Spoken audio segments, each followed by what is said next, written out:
បើនៅស្រឡាញ់ត្រូវឲ្យប្រយ័ត្នបើអស់និស្ស័យកុំចងវេរាចម្រើនមេត្តា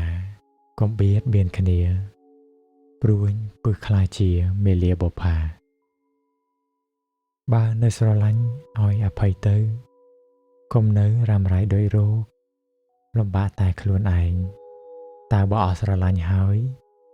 កុំធ្វើទុកក្នុងចិត្តនៅខឹងស្អប់គប់ក្នុងសន្តានកុំចងពៀកុំបណ្ដោយចិត្តឲ្យទៅតាមកិលេសដែលជាសត្រូវរបស់ខ្លួន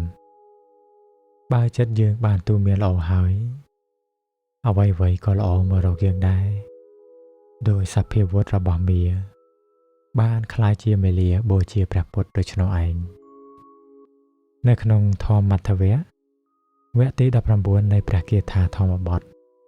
ព្រះពុទ្ធទ្រង់ត្រាស់សម្ដែងថាបុគ្គលនិយាយច្រើនដោយហេតុមានប្រមាណប៉ុណ្ណាឈ្មោះថាជាបណ្ឌិតដោយហេតុមានប្រមាណប៉ុណ្ណោះមិនទាន់បានទេលុះត្រាតែបុគ្គលមានសេចក្តីក្សេមមិនមានពៀមិនមានភ័យគឺមិនប្រព្រឹត្តបញ្ចវេរានិងមិនឲ្យភ័យដល់សពសត្វទើបហៅថាជាបណ្ឌិតទៅបាន